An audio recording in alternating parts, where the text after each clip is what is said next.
For roleplay games in particular, okay, I don't know if I can spell this out any clearer. You can't roleplay if you can't communicate with the other players that are in your game. And what's almost sinister about this, actually, is that... Hello, everyone. I am Neurobandit, and I've been developing games on Roblox for 7 years. I am currently the project lead for Divided States, a post-apocalyptic roleplay game which takes place during the time of a second future American Civil War. Due to the recent age verification update released by Roblox, it is with a heavy heart that I am having to announce the cancellation of Divided States, at least on the Roblox platform.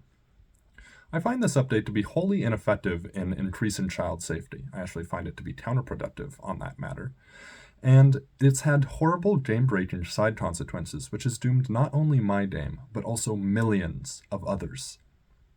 Still, if this update didn't completely break my game as it has, I would still cancel my game out of moral obligation for how horrible Roblox is mishandling child safety on their platform.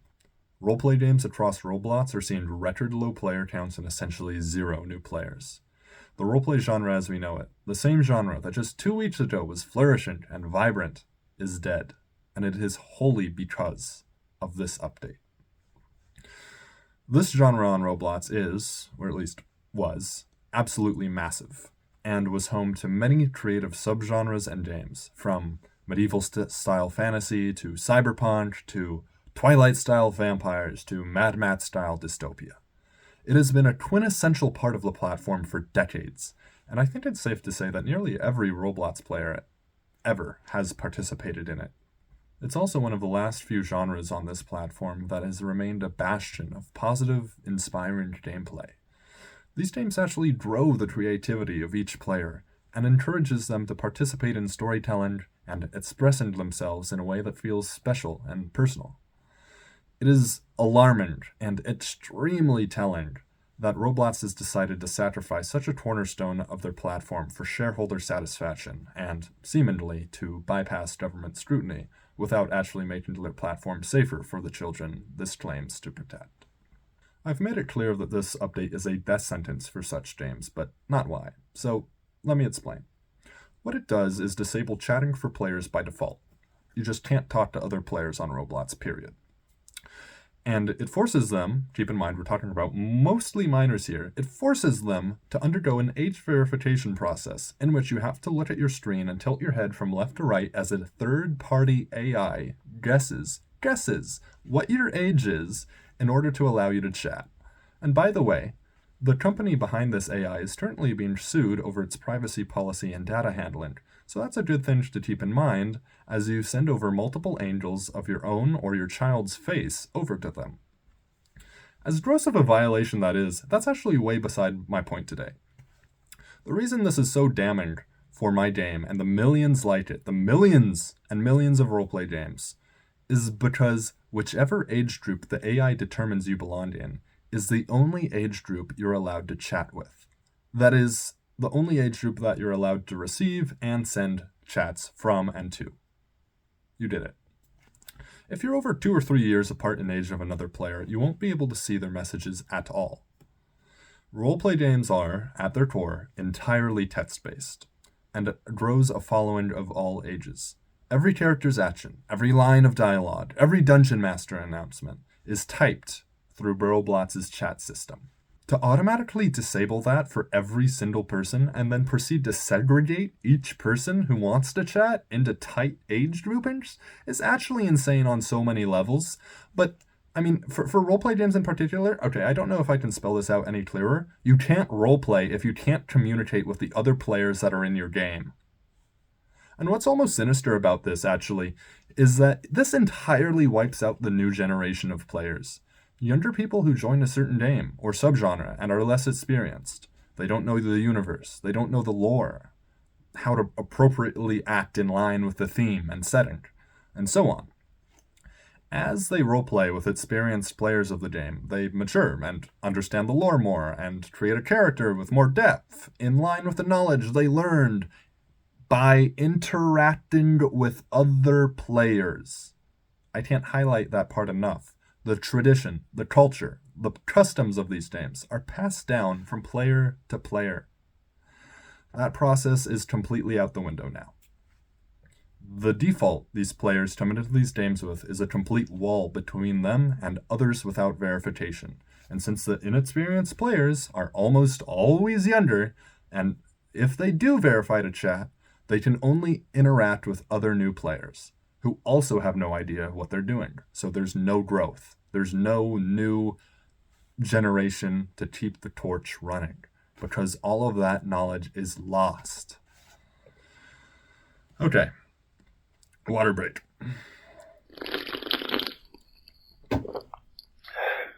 I'm going to abbreviate roleplay to RP from now on. Now, RP games with existing player bases are obviously trying to adapt to this change, and I want to cast a light on that in this segment. Emphasis on trying, because, you can't expect any game to come out anywhere near where they were prior to this update. It's so catastrophic that it'll probably end up being unrecoverable unless some bypass is found, but anyway. I'm going to draw upon the RP game I'm most familiar with, After the Flash, which is actually similar in theme to my game Divided States. It also takes place in a post-apocalyptic North America. I'll be abbreviating it as ATF. Now, ATF RP can be generally divided into two styles, faction RP and unaffiliated RP. Factions are groups within the universe that characters can be a part of. These can be paramilitaries, trading caravans, raiders, and so on. Think of the Fallout universe, if you know that franchise. Obviously, this kind of RP revolves around the faction, both its internal dynamic and its interaction with other factions and unaffiliated wastelanders. Factions are obviously organized and have both scheduled and spontaneous hosts, which are hosted events where members join ATF to RP with fellow faction members, whether that be in a patrol, simple camaraderie, or something more important, like a battle.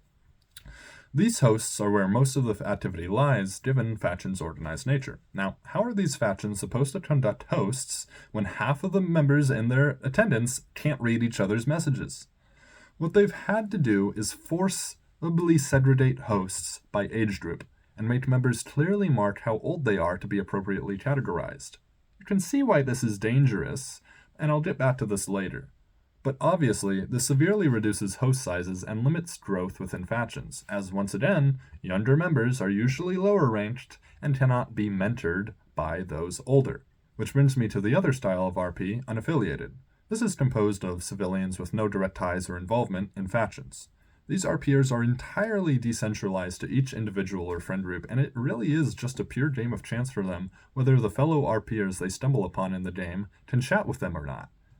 This is absurdly impractical, and I hope you can see why this is so detrimental to not only just ATF, but also every single type of RP game out there, because I assure you they have the same stuff going on, even if they structure their game a little bit differently. Now compare this to before the update, when players could communicate with anyone regardless of age, language filters, and parental controls permitting. And that's a key point I want to address. There were already reasonable safety measures in place prior to this update, and this update has actually worsened child safety. For someone who is unfamiliar with Roblox, it may seem like these controls sound reasonable despite all the grief it's causing. This could not be further from the chase. Roblox is, as of today, actively dangerous for children, far more so than any point in the last 13 years, which is how long I have been playing Roblox for. The platform is complicit in users being exposed to violent, sexual, and otherwise graphic content by refusing to remove said content or the users who have generated it. This is because the offended content is often monetized and available for sale to other players, which makes Roblox money. While not specific to this chat update, I use this as an example of glaring, gross child endangerment, which has plagued Roblox for years, which they have yet to do anything about. The youngest of players can be exposed to this kind of content with or without parental controls, including chat permissions. But it is these chat restrictions which have actually further endangered the children of Roblox. As many users have described, this update has effectively made a restaurant menu for predators, so to speak, allowing them to pick and choose which age group to go after. How is this possible? Well, let me show you. This is a screenshot. I'm showing it right here probably. This is a screenshot of an account for sale, which is verified to be of a specific age range. A 74-year-old predator could buy this and choose to prey on whatever age group the account they bought is meant for. Not to mention that there is a plethora of ways to trick and bypass the existing age verification method, such as using the faces of video game characters instead of your own. So what has happened is that Roblox has essentially made a market for predators to pay and more easily go after their preferred age group. They have not stopped child predation, they have monetized it. This is utterly disgusting, and the last straw for me. Like so many other gross violations of child endangerment, Roblox lets it happen because it makes some money. Under no circumstances can I continue developing my game on Roblox, even if they roll back this update. This is a disgusting platform, which I have no interest in contributing to. I would literally feel complicit in Roblox's actions by creating a space on the platform for users to play. Like, I would be enabling people to be on such a dangerous platform by making divided states to be played by them. Maybe you don't think it's that deep, but it's gotten so bad that I can't help but feel that way. Alright, so we've gone over the chat update. If you're a parent, I strongly encourage you to remove your child from this platform. If you're a child, I strongly encourage you to remove yourself from this platform. I know you don't like doing what you're told, but believe me, dude, you're exposing yourself to a lot of stuff you shouldn't be getting exposed to at your age. I'm going to put up a screenshot now of a longtime ATF player's take on this update as an example of why you should listen to me. Right there. Pause to read. I experienced the same thing as him back in the day, by the way, and this kind of thing still happens today. I want to end this video with a segment in regards to Divided States, the post-apocalyptic Civil War game I mentioned I was working on. I'm honestly not too upset that I'm having to cancel it in game form, because I'm first and foremost a storyteller, a writer, and to me a video game manifestation of Divided States was always just another way for me to tell my story, another medium for people to experience it in. I actually think Roblox has several other limitations which makes it unsuitable for DS, as I want to have a very gritty post-apocalyptic story, which would involve themes too mature for Roblox to allow. I think it would be much better suited as an independent RPG like Stalker, Fallout, even the Metro series. Unfortunately, game development is very expensive, and I doubt I'd be able to make such a thing, but if you, the viewer, happen to be a game developer and DS sounds intriguing to you, I'd love for you to join my Discord and DM me. So, what's the future for DS? I plan to continue to expand upon the lore and the universe, which, as I've already mentioned, is really the main thing I care about.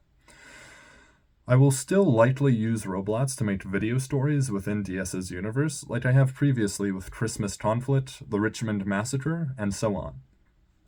So it's likely going to remain a video series with animatics, short stories, and similar visual and audio expansions being created. If that sounds interesting to you, or maybe you even want to help me animate, or otherwise take part in a video, voice act, direct, I would love for you to also DM me in my Discord. The link is in the description. The more people I have on a project, the faster I can release videos. I'm also available for further question or comment via DMs if you need. So, thank you for watching. Now, if you'll excuse me, I have a furry convention to prepare for.